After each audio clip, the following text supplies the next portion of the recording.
Police arrest করছে। আমার হাতে আমার পাসপোর্ট ছিঁড়ে ফেলছে, পাসপোর্ট টিকিট থাকা সত্ত্বেও আমাকে রাস্তায় ফেলে পিটিয়ে আমার হাত ভেঙে ফেলছে। এই কথা শুনে আমরা আসছি, আসার পরে থানা আমাদেরকে কোনোভাবে দেখা সাক্ষাৎ করতে দেয়নি। উত্তরা পূর্ব থানা।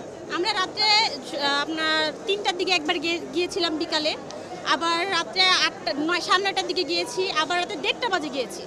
যাওয়ার পরে তারা কোনোভাবে দেখা সাক্ষাৎ করতে দেয় না, আবার বলছে 40,000 টাকা নিয়ে থানায় যাওয়ার জন্য। ঠিক আছে, 40,000 টাকা হলে তারা ছেড়ে দিবে সকালে।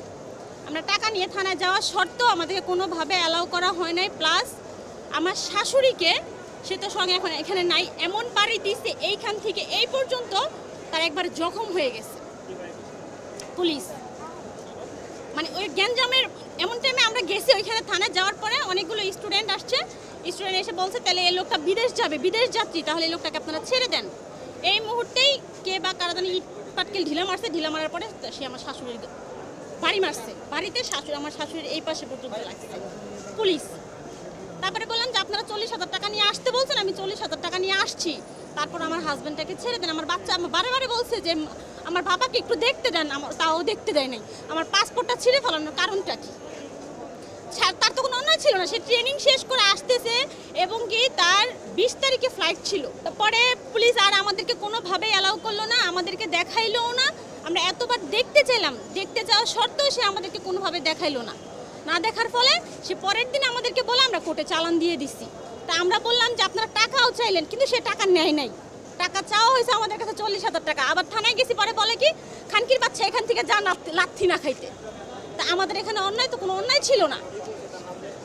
তার নাম হচ্ছে আপনার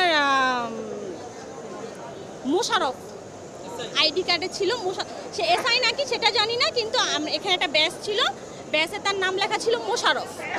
সেটা আমরা শুধু দেখেছি না, আমরা সেটা অবশ্যই খেয়াল করে তাকে আমরা জিজ্ঞেস করছি যে এখানে আপনারা কেন ধরে নিলেন বা কী আসে এই বিষয়। সে বলে সে গ্যাঞ্জামের ভিতরে ছিল। সে যে গ্যাঞ্জামের ভিতরে ছিল, যখন 1:06 তাকে আমরা ফোন দিছি, সে শুধু বললো চারদিকে শুধু ধোঁয়া, আমি কিছু চোখে দেখতেছি না, মানুষ যারাই পাইতেছে তারাই নাকি গুলি করতেছে। এটা শোনার সঙ্গে সঙ্গে কিন্তু আমরা গাজীপুর থেকে রওনা হয়েছি রিক্সা নিয়ে, ওনাকে আমরা নিয়ে আসবো। সে নাকি ওইখানে দাঁড়াই ছিল, থানার সামনে দিয়ে আসতেছিল, গোলাগুলি দেখে থানার সামনে সে দাঁড়ায় ছিল যে থানার সামনে দিয়ে গেলে আমি হয়তো বা সেফলি যেতে পারবো। সে এইটা ভেবে সে আসতেছিল, এর মধ্যে তাকে অ্যারেস্ট করে ফেলছে। তখন আমি পুলিশকে যখন বলছি যে আমার হাজব্যান্ডকে দেখতে দেন, বা ওর হাতে পাসপোর্ট ছিল, তারপর সে জর্ডান যাবে, জর্ডান সে গার্মেন্টসে যাবে, যে 20 তারিখে সে জর্ডান যাবে, কিন্তু তাকে 18 তারিখে অ্যারেস্ট করা হয়েছে। তারপর সে জর্ডান যাবে, তাকে ওইখানে সব জর্ডানের যত কাগজপত্র যা ছিল সব, ভিসার কাগজ, তারপরে আপনার টিকিট, এগুলো সবই তার কাছে ছিল। অফিসের ট্রেনিং না, অফিস থেকে এখান থেকে হামিম গ্রুপে সে এখন চাকরিধীন আছে, এইখান থেকে সে ওইখানে সুপারভাইজার হিসাবে জয়েন করবে আর কি, এজন্য সে জর্ডান যাবে। আমার এই বাচ্চাটা হসপিটালে ছিল ওই দিন, আমি হাতে ক্যানেলা সহ আমি তাদের কাছে গেছি, তারপরও তারা আমার কোনো কথাই শুনতে চেষ্টা করে নাই।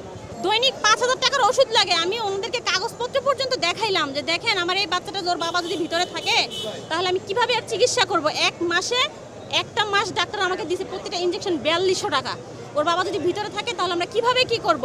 কোনো কথা পুলিশ আমাদের শুনতেছে না। আমার বাচ্চা পর্যন্ত বলছে আমার বাবাকে দেখতে দেন, আমার বাবাকে দেখতে দেন, আমি আমার বাবার কাছে যাব। তারপর ওর বাবার কাছে যেতে দেওয়া হয় না।